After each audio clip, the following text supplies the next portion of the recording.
call to order the Board of Education regular meeting. It is Monday, February 10th, 2020, and it is 7 p.m. The Board of Education makes available at least one current copy of the Open Meetings Act, which is posted on the west wall of the meeting room and accessible to all members of the public. Would you now stand and join me for the Pledge of Allegiance? I pledge allegiance to the flag of the United States of America and to the republic for which it stands, one nation, under God, indivisible, with liberty and justice for all.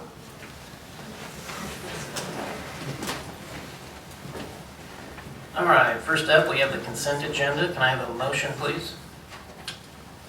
I move that the Board of Education of District 15 approve the consent agenda as presented, including approval of retreat minutes for January 9th, 2020, approval of minutes of the regular Board of Education meeting on January 13th, 2020, approval of budgetary receipts and expenditures for January 2020, approval of Committee of the Whole minutes for January 23rd, 2020, approval of the resignations of Derek Niss and Emily Rush, and approval of the retirement of Connie Leach.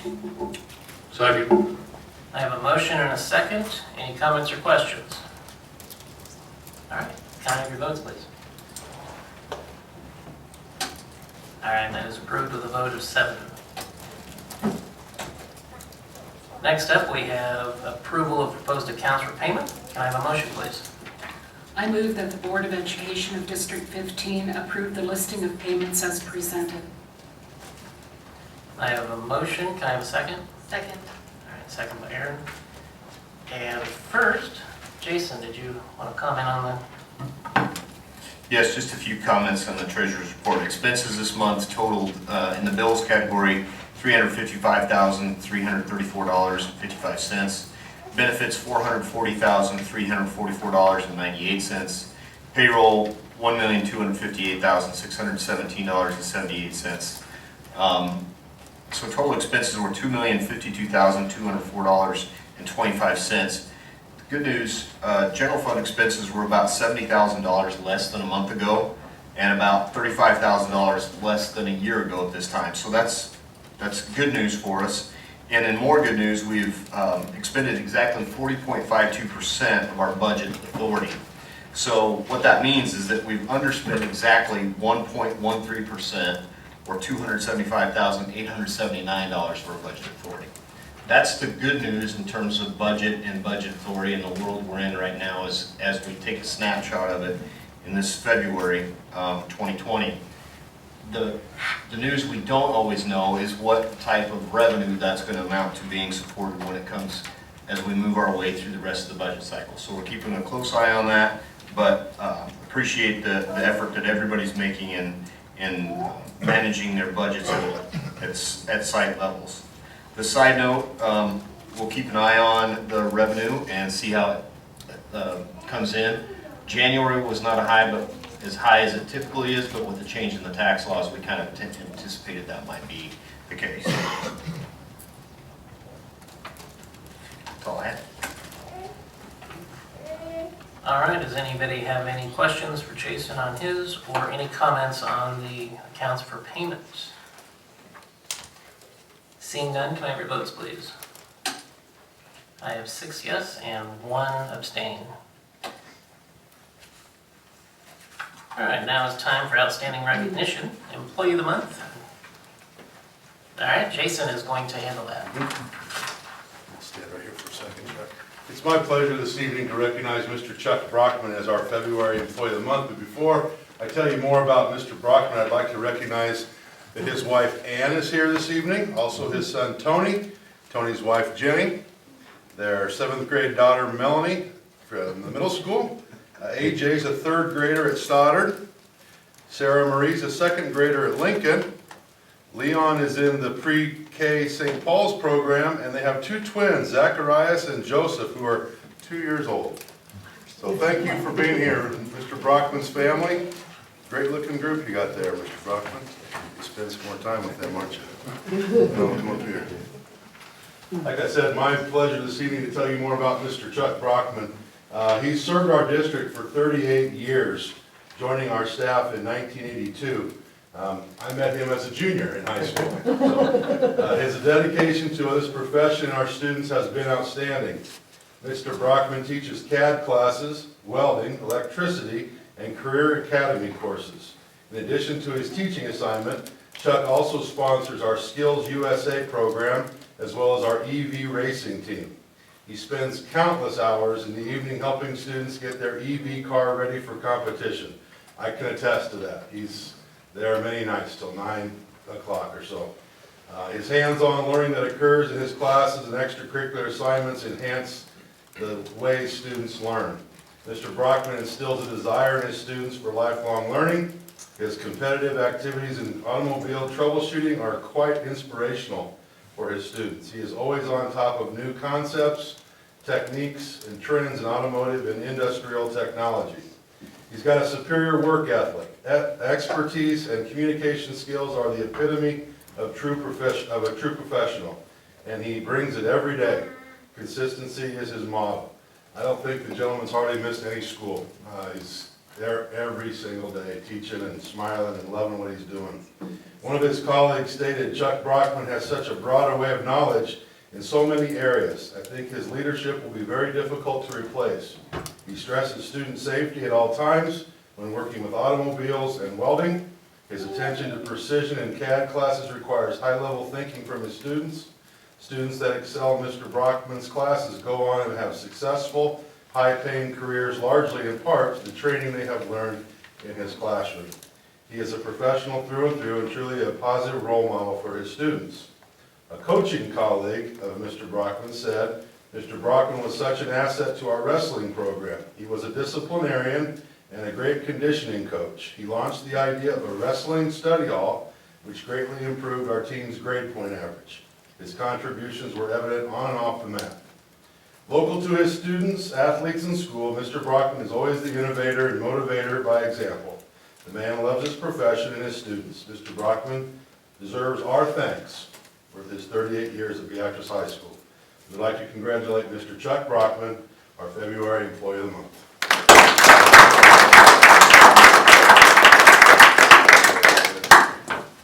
I would also like to say that he was a pleasure to work with in the Career Academy, and several of his students placed in welding. Beatrice could be very proud of that program. Any comments? I would like to thank you personally for filling our room single-handedly. It's been a pleasure working here. I'm going to miss it. I know that, but I also feel I owe it to my wife. She's been putting up with me. She calls herself the power drive widow right now.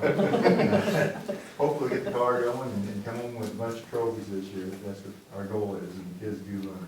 And I enjoy the kids all the time. It's going to be tough next year not being around them. Thank you.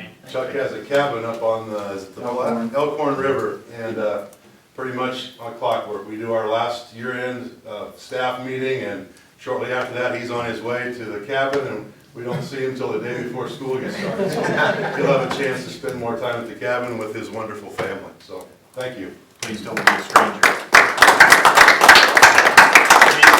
Jason and Chuck, can I get a picture of you guys real quick together?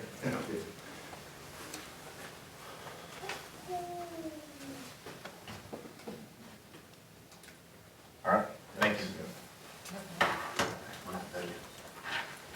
Jackie, I'm going to need your assistance here. Typically, at the conclusion of our outstanding employee recognition, we transition back into the board meeting and we let Zach talk. But before we do that, we wanted to take a moment because we believe that there's some people that deserve some special recognition here this evening as well, that we don't often say thank you enough to. And so, along with our Employee of the Month, the district would like to acknowledge the special volunteers that sit in front of us tonight for all that you do, and we don't feel like you always get the recognition you deserve. But we are thankful for what you do. With this week being Nebraska School Board Appreciation Week, we would like to thank board members for your hours of honored service, dedication to our students, and dedication to our public schools in Nebraska. It's only because of volunteers like you that we have what we have in this great state. And one of our number one outstanding assets that we have is a terrific public education sector to be proud of and envy nationwide. We would like to recognize each one of you with some simple descriptions of what we appreciate about you. And so we've written up a little bit about each one of you, and then we have a thank you and a little token of our appreciation for what you do. So we'll start with Eric. Mr. Trustee's use of questions to ensure that we are moving forward with students as the primary focus is valuable for Beatrice Public School District. He continues to ask questions and help us search for ways to think creatively and allow the district to maintain strong practices. Thank you for those questions. Thank you. Steve. Steve's appreciation of student involvement in extracurricular helps the district ensure that students are actively involved and have opportunities to build their leadership potential and capacity. Steve realizes the value of active engagement in the school as a way to help students excel in academics. He understands the relationship between academics and extracurriculars. Thank you, Steve. Lisa. Lisa has a passion for ensuring we have a strong vision through the strategic plan and is greatly appreciated for her visionary skills. Lisa continues to push the district forward to keep focused on the vision developed by the community and our stakeholders and honor the work that has been done. Thank you, Lisa. We'll go to John. John's focus on keeping the board focused on the operating principles of the Board of Education is valuable. He continues to guide the board in making difficult decisions and understanding how we need to move forward in order to operate the district at a very high level. John spends countless hours tabulating information and data. He spends countless hours having discussions with other people to make sure that we all have the information we need to make accurate decisions. Thank you, John. Doris Martin. Doris's endless efforts on behalf of the Beatrice Education Foundation has enriched the educational opportunities for so many students that attend our schools. The BLAST program for elementary children and the Enhanced Scholarship program for the high school students has enabled so many to enjoy opportunities that might not be available otherwise. Her service as a Board of Education member has given her the opportunity to see firsthand the growth and development of students from the very youngest to those who are ready to venture out into the world of advanced educational opportunities and/or into the workplace. Thank you, Doris, for your countless efforts. Janet Byers. Janet's attention to detail is to be applauded and admired. With every new endeavor, whether by the Board of Education or the administrative team, Janet asks those questions that we might not think of. Keeping an eye on the financial end is extremely important to Janet, but keeping an eye out for the children and students we serve is even far more important to her. Janet will always listen to a concern, and she will tirelessly work to find a solution or solve the problem that we may be trying to solve. Thank you, Janet. Thank you. Aaron. Aaron Chadwick. Aaron's vision for our district pushes all stakeholders to take the steps to the next level. Aaron understands the big picture. She understands collaboration, cooperation, and the good of the community working together as a whole. She works to help us find ways to be creative problem solvers while keeping students at the heart of the conversation and at the forefront of our decision making. Aaron, thank you for all that you do.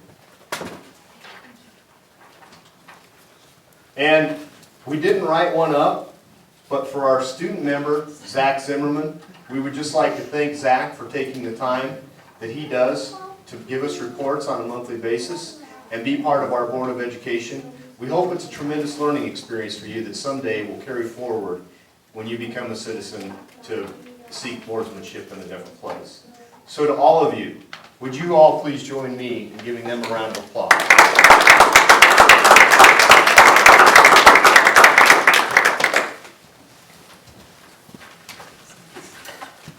Well, Thank you, Jason and Jackie. At this time, we're going to switch up our public forum and bring it in at this point. This is the perfect time if anybody has any comments or requests or anything related to the agenda that they would like to comment on. We are going to, let's go ahead and do the student update and the reports quick, and then we'll do the number one. Sorry, so that's switching on. All right, we did it then. We're going to do it again in a few minutes, apparently. So next up, student update with Zach Zimmerman. Okay. Starting off with Beatrice High School. Students are working hard on the first round of scholarships for the 2020-2021 school year. The deadlines are quickly approaching.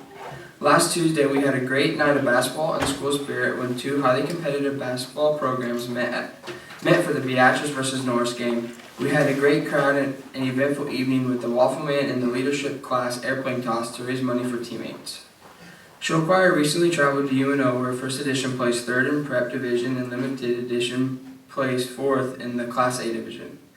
Upcoming Show Choir contests for both groups include Wahoo on the 21st, Norris the 29th, Lincoln Northeast March 7th, Westwood March 14th, and that is it, I guess. Okay, there will also be a midwinter choral concert March 3rd at 7 o'clock, and the concert choir will join Crete Concert Choir for 4 selections composed and directed by Victor Johnson at the Beatrice Regional Orchestra concert on March 10th at 7 p.m.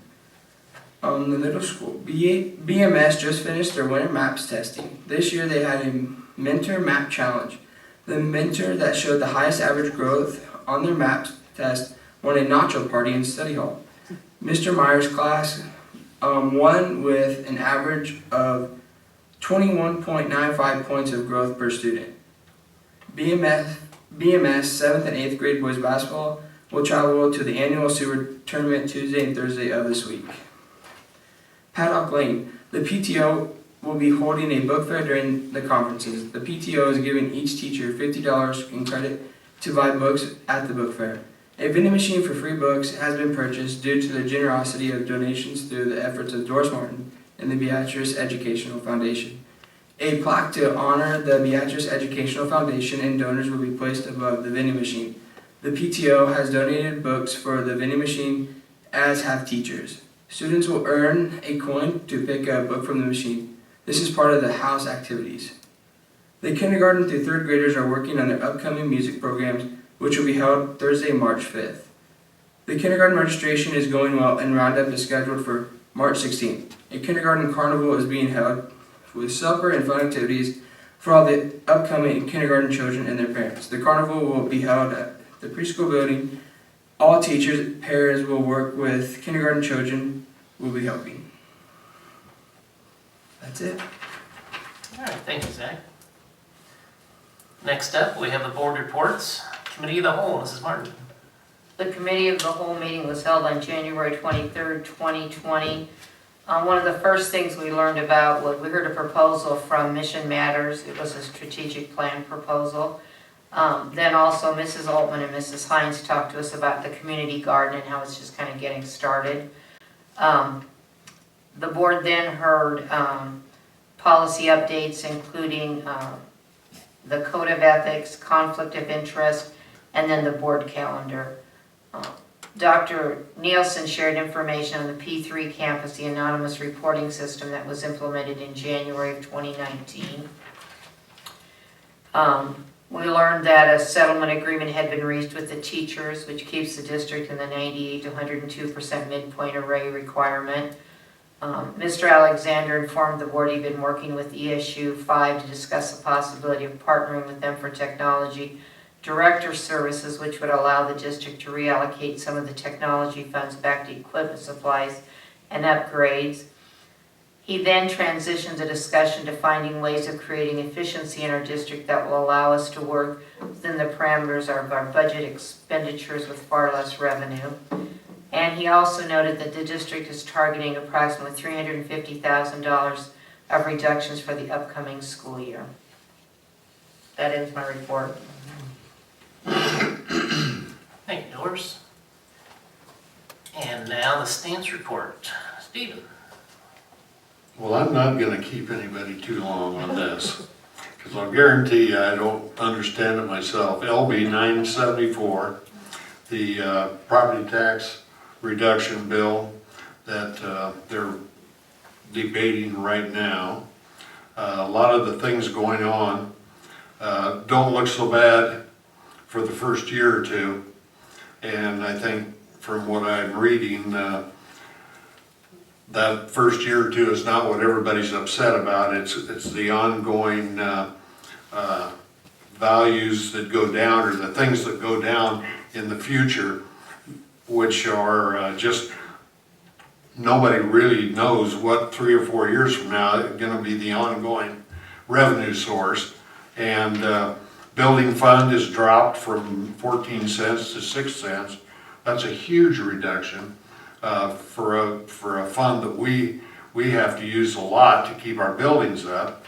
And the I don't know, it just boils down to reading more on 974, just they don't trust school boards to make the decisions for the schools to a point where it's going to make everybody feel comfortable about it. And so I don't know, like I said, they continue to make this bill unacceptable to most schools, and the long-range impacts are too potentially detrimental. Looking out 4, 5, and 6 years, will be fiscally devastated by this bill to a point of impact being on schools. Will have to borrow a line of credit to maintain their operability. That doesn't sound like a sustainable plan to me. And I assume it's a very large percentage of superintendents and business managers who aren't in favor of this bill, if any. It just doesn't sound like something that's gonna be able to go forward on. And the scary thing is it could pass. So I guess we'll see a lot of changes probably going to be coming down the road. But that pretty much, now that I've confused everybody totally, that's about all I have to say. So that concludes my report. All right, thank you, Steve. Next, we have school and community and staff relations. Janet? The committee met on January 15th at the Beatrice Community Preschool. Preschool registration had begun that morning, and so there was a lot of excitement. In the first 4 hours, they had 98 students enrolled, and I'm not sure what the enrollment is now, but you know, it was fun because everybody was excited about how well it was going. One of the positives for the preschool staff has been changing the parent-teacher conferences to October. This lets them get to know the students a little bit better and build relationships with them over a longer period of time. Before it was about a 2 to 3 week period. Now they have about 6 to 7 weeks to get to know the students. So that's been a positive for them. They like the behavioral mod that they're using. It enables the teachers to speak to students in a consistently positive manner, and it's also very calming for both the students and the teachers. It was really fun to be there because they said, you know, sometimes the very simple things are the things that work the best, but to get your kids to walk in a straight line, they put blue tape on the floor, and now the kids walked in a straight line within like a day, where it was taking a lot longer. So, you know, those simple things that you do with students are just really key. And while busing isn't perfect, it's better than it has been in the past, so there were no major complaints. And the next school and community meeting will be at Lincoln Elementary sometime. All right, thank you, Janet. Okay, now, since we've already taken care of the public forum, we will move on to discussion. First up, strategic plan proposal. And we have a speaker tonight, Mr. Kevin Kastner. We've asked, as you know, we're in the process of reviewing what avenue we want to pursue in regards to strategic planning. So it just worked out that Kevin was at Papillion La Vista today going through their strategic planning process, and all the way from Virginia. We happened to, the stars aligned, and he's able to be here tonight with us to walk us through a little bit about what the Cambridge Institute does in the area of strategic planning. So we have his presentation, and I'll turn it over to you. Is the protocol to sit or to stand? Whichever you're comfortable with. Whichever you're comfortable with. Well, first off, I'm happy to be here. Not often do I get to work with 2 school boards in one day. So we got in last night through Charlotte with a little delay about midnight. And it turned out when Jason called about a week or so ago, I said, well, you know, it just turns out that I'm going to be in Nebraska and we're going to be working in La Vista. So today was the first day of their 3-day strategic planning process with about 30 people. And I would encourage you to talk to the superintendent or talk to the school board about, you know, how they think that's going. This isn't the first time I've been in Nebraska. I've worked with Seward, and I don't know, I'm sure you're aware, Millard has been part of the Cambridge process for years, and they've always been a kind of a lighthouse of how that all works. I'm the president of Cambridge now. I used to work as an associate, and at one point there's a gentleman named Bill Cook who started Cambridge, and he now works off with another company. The difference between my work with Cambridge is I look at it through a superintendent's hat. And so it's not just about doing a strategic plan, it's about trying to figure out how you can faithfully implement it and then take results and see how it's changing the system and how all of a sudden the behaviors are changing, the student results are changing. And so I'm going to just give you an overview of the process, take about 15, 20 minutes. And if you have any questions, I want you to stop me at any time. So if we go with the first slide, please. The whole idea of a strategic plan is you're trying to magnify the talents of an entire school system and an entire public. And when everybody starts working together as a team through an orchestrated process, you have a much greater potential for all the stakeholders working together to reach to a different level and build upon what you're already doing. This is a good school system. The question is, what do you do with a good school system? And as you're looking at that, you're trying to figure out when you bring people together, goodwill of people, you're going to make good decisions. The question is how this process is going to do that. Next slide, please. So we know that the strategic plan is going to bring a community together. Now, let me give you an example. When I talk about bringing a community together, I'm looking at an example of a plan in Fort Smith, which is in Arkansas. It's a poor school system, about 24,000. They hadn't had any bonds passed for 30 years. Someone comes in and they want to get involved with the strategic plan, and they get involved with the entire public. The strategic planning team is a little bit larger. And in doing that, the whole community that got involved through the time, they had 25 strategic planning team members. They went 3 full days, and then they met a following day at months later when the action teams came together.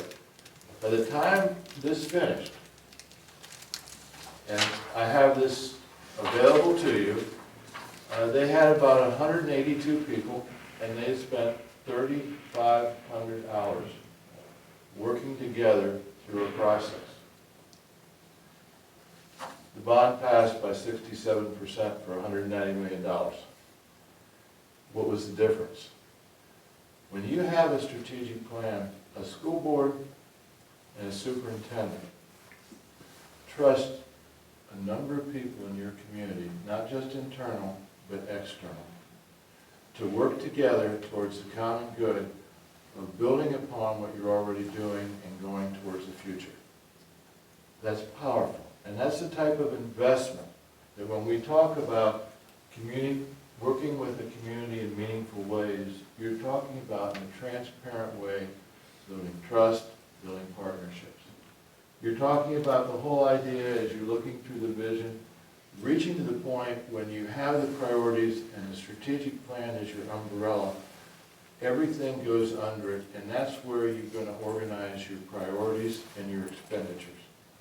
because there's always tough decisions that have to be made. And you're going to figure out how those tough decisions are going to be generated to help what your students are going to get best out of them. You're going to have to think about, because you're going to have to make changes. You're going to have to think about, do you continue with textbooks or do you go to more web-based learning and then repurpose the money in different ways? There's certain things that maybe you should change in some of your practices. So part of the plan is getting this larger group together to sometimes talking about strategic abandonment, something we don't do very well.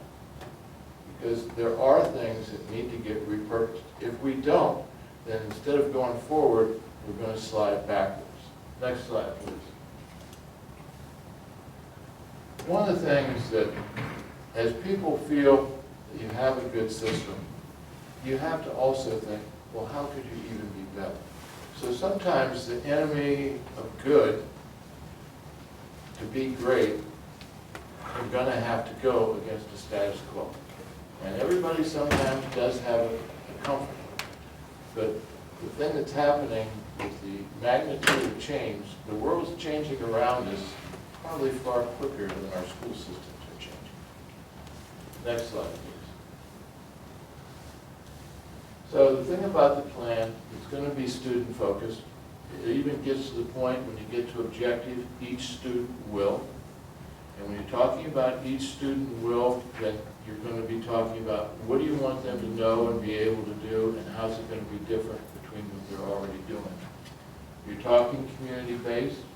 You're talking about all the people that are on the strategic planning committee, we don't vote. We reach agreement. It takes a little bit longer sometimes. Sometimes you might even do a mission statement, and it might take 6 or 7 times that the whole group will have to get together before they get to agreement. It's a little different.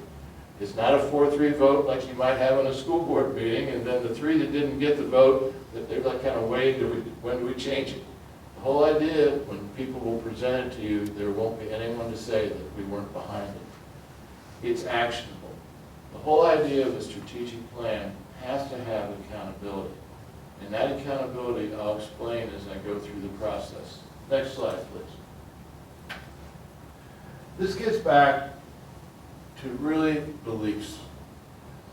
We already know enough to make certain changes to help kids be better. But the author of this, Ron Edmonds, was coming at a time when people didn't believe some kids could learn.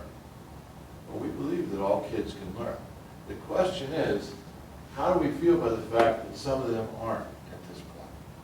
And so when you're going to be looking at your school system, what are the steps that you need to take for the success and well-being of each child? Challenge each student to prepare them to make something of themselves. Engage parents in the community.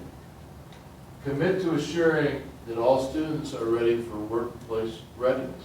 It isn't about, as people have said in the past, are we getting kids ready for college? Well, we want them to get ready for life. And that isn't about one select group or another. It's about all the kids. And then the whole idea, how do you discover the wealth in each student? Sometimes kids will just take a test and they sign off on a test and it tells how smart the kid is on that test. It's more important to focus, how is that child smart? That's different. Zach, when you were talking about some of the things that you're doing at your school, these kids are competing far more than just taking a state test, aren't they? They're getting involved and active, and the gentleman that you were honoring, think about what his students are getting out of the success of doing these many hours when they're getting into these projects. That's going to change them for their whole life. So we need to look beyond just test scores and things. Next word.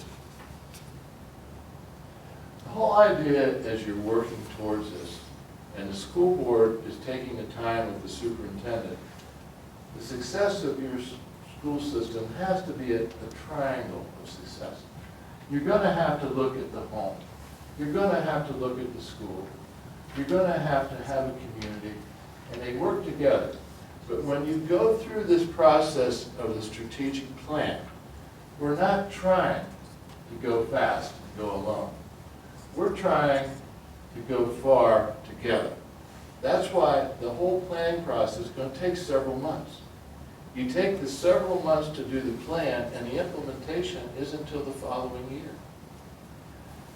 When you work that way, and you work towards ownership, and you also, your people are working hard every day. Somewhere you have to pace this. The whole idea of a strategic plan isn't to add an hour or two on staff every day. It's to renegotiate and repurpose the investment in time. Next, please. So what we're trying to do is when we work with the public and we're trying to create a capacity, we're trying to get people to think in a way of how schools have changed over the years. And then the question is, as the world has changed, have we kept up with that pace?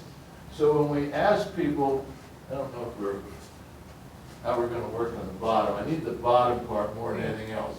When you do a strategic plan, the concurrent organization that develops a strategic plan will no longer be the same. Things are going to have to change. Aspirations are going to change. Behaviors are going to change. And so if you're going to reach to a different level, then you're going to have to behave your way. You behave your way out of something, you behave your way into something. That's what the purposefulness of a strategic plan is figuring out what these aspirations are. Next slide, please. Think about this.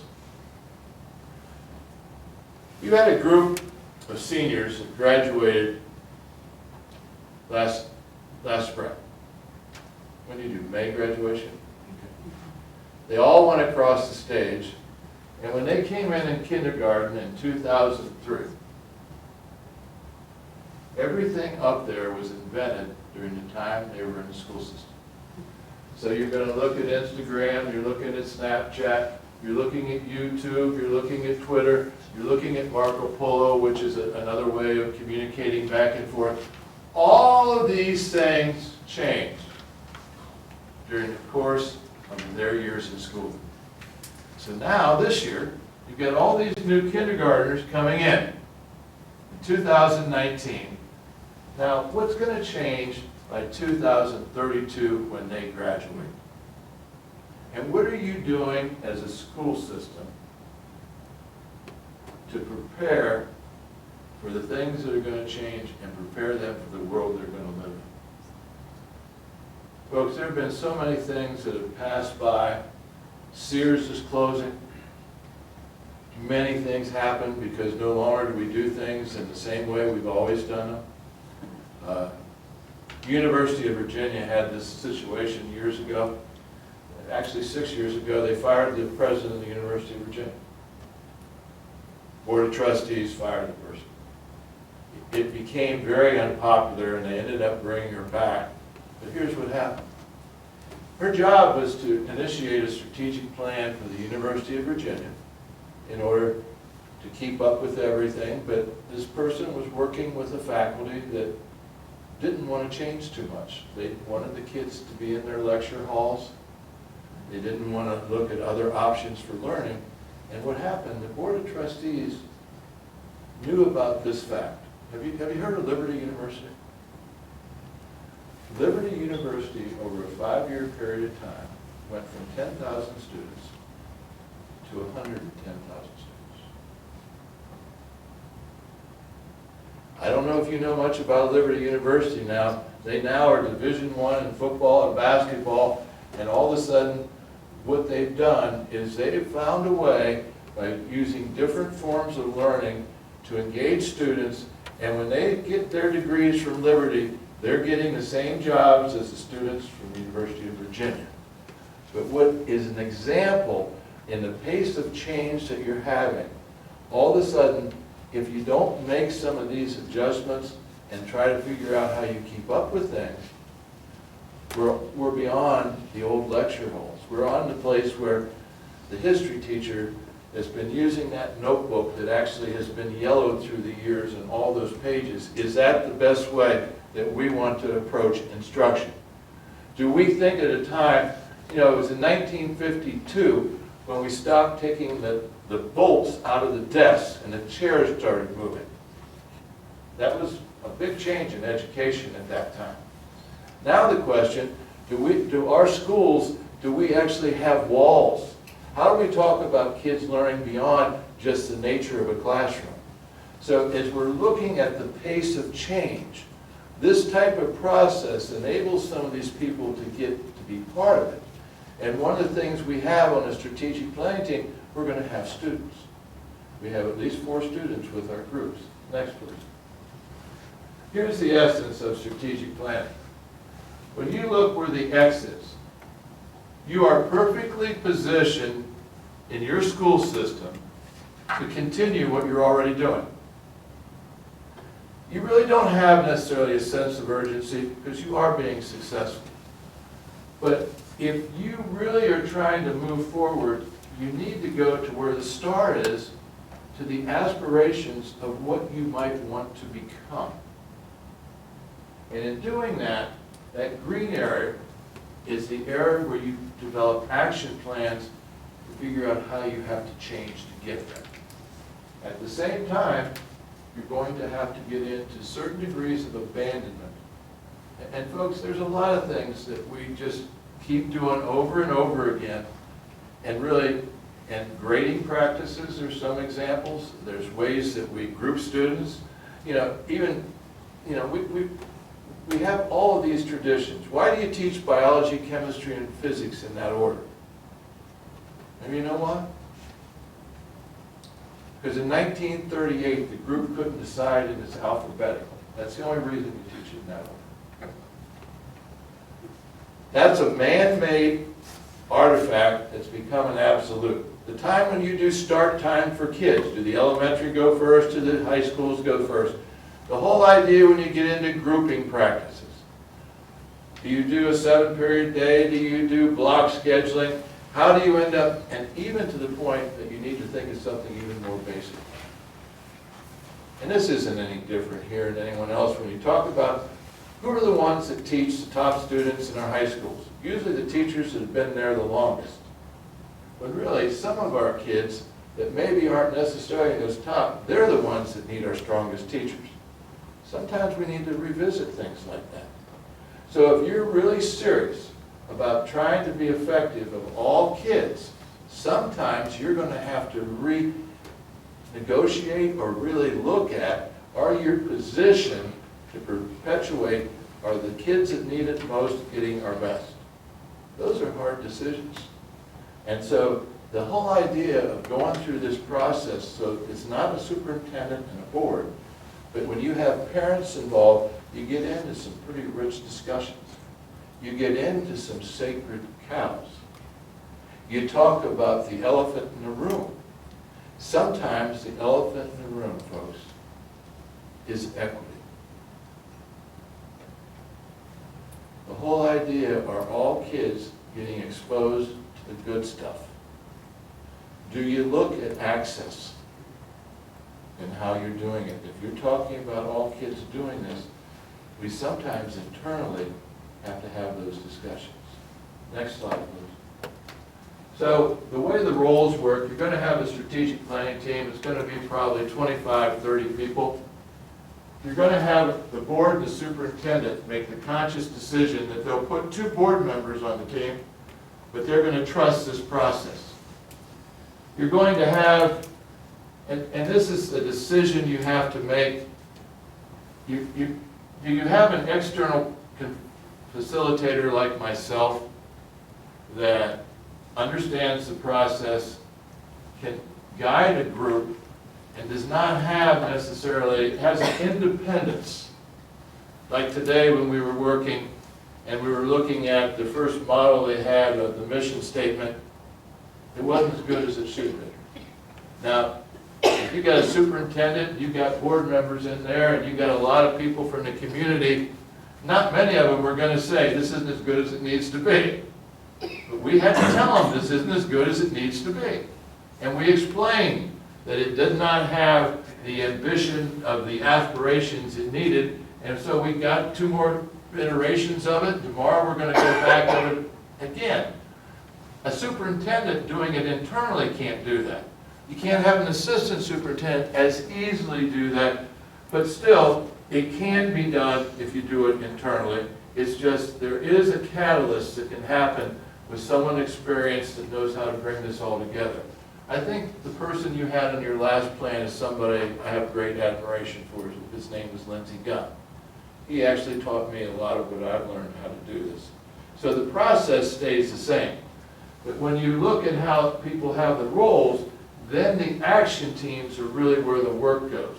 Let me show you how this works. We go to the next slide, please. So here's the people that you might have on the strategic planning team.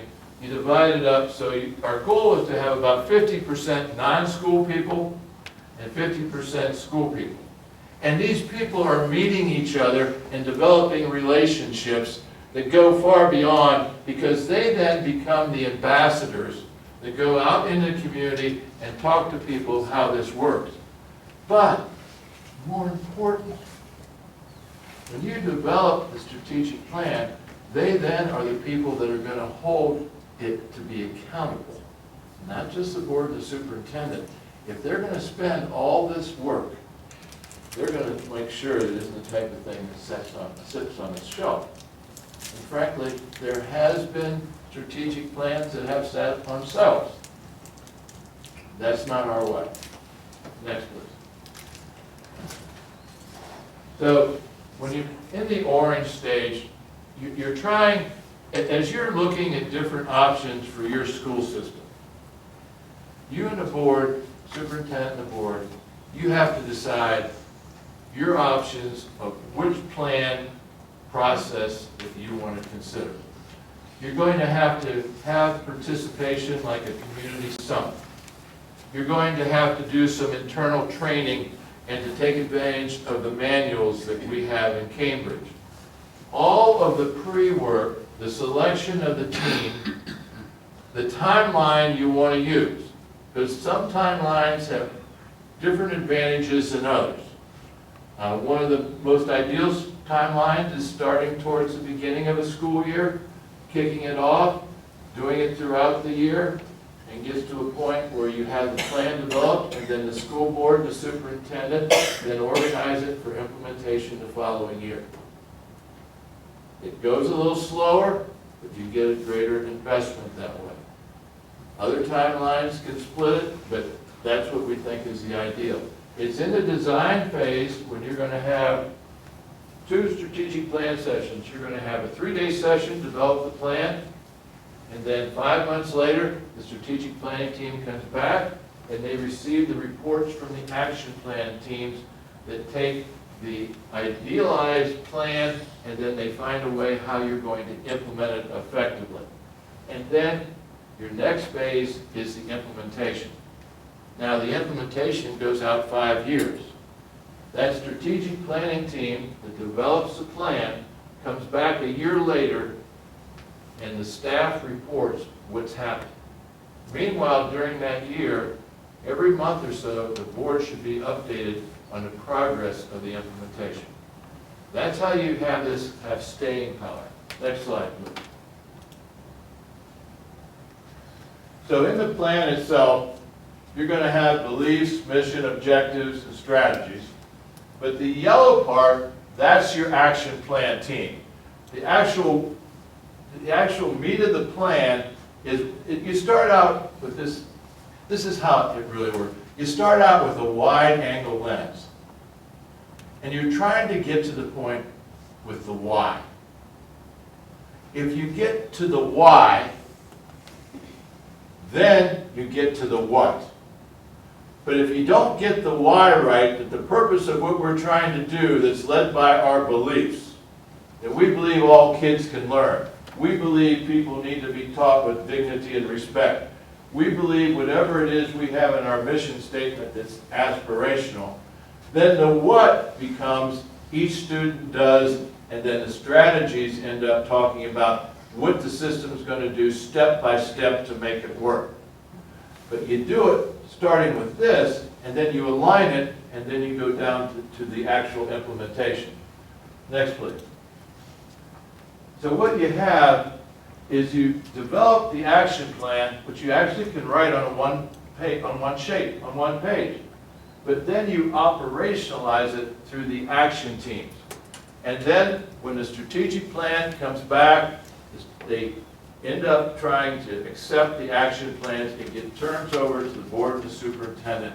And then the board and the superintendent, when you get into your annual work in July, organize for the year, you prioritize with the most important things you want, because you can't do it all. And then you figure out where you're going to devote the time, and you're going to, if there's things you're going to have to do to have the implementation, it's going to have a cost to it. And then your technology plan, your capital improvement plan, your whole budget, all is under the umbrella of the strategic plan, which we do indirectly, but this makes it a little more significant. Next, please.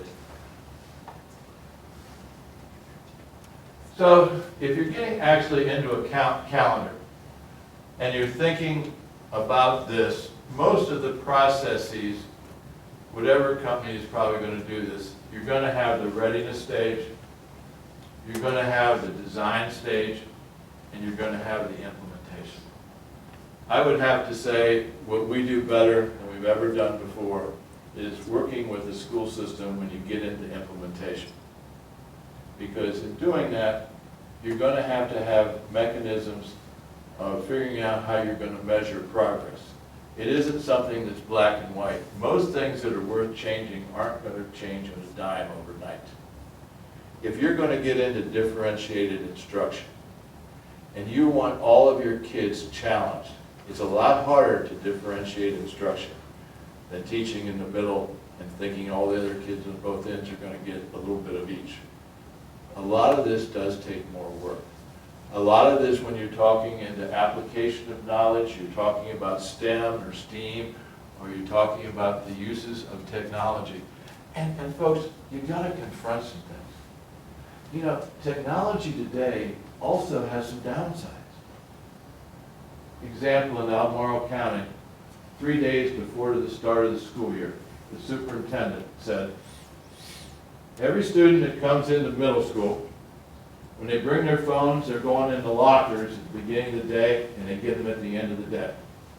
And the reason we're doing this is because the parents know that our children are getting distracted, and the teachers know they're getting distracted because of the phones. I have a 12-year-old. That might surprise you. His phone is a distraction. I've got to figure out how he can use it in different ways. When we think technology is all good, when I get involved, when he's doing TikTok and he's doing some of the things that kids do, we're dealing with Snapchats, and then all of a sudden we're dealing with kids that knock someone off an island and they no longer communicate. You're dealing with social issues. There's a lot of things complicated that all of a sudden when you're working with kids today, you're trying to look at mental health issues.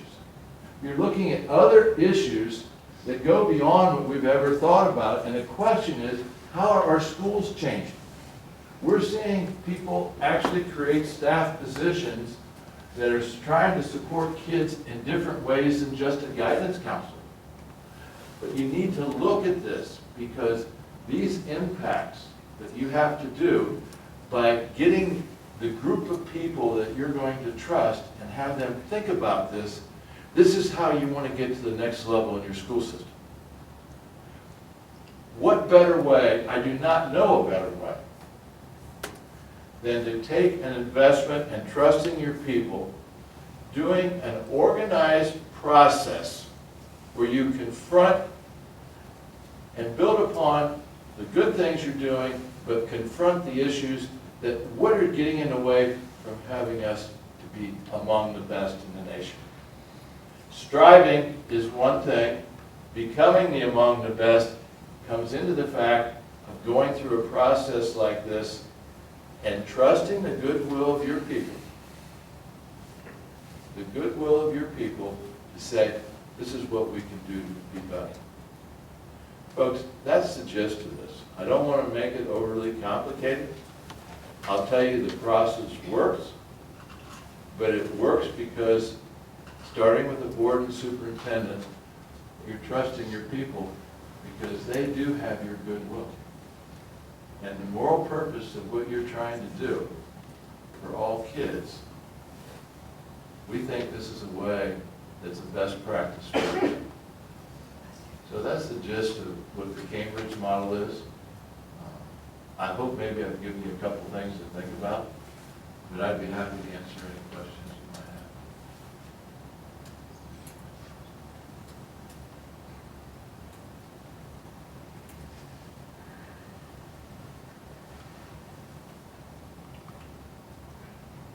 How big is your team that you bring in? Excuse me? How big is the team that you bring in? It's me, or I sometimes work with another colleague. I have about 10 associates if you look at our website. We try to customize it, but a lot of our work is also training internal people, the internal facilitators. We also do that because of cost, in order to keep it down. One of the things that, when I inherited Cambridge, was the pricing of strategic planning it just wasn't supportable for smaller systems. You gotta remember, in this country, you've got 18,000 school systems, but the average size is somewhere about 4,000. And then the places that have bigger staffs and things couldn't afford strategic planning.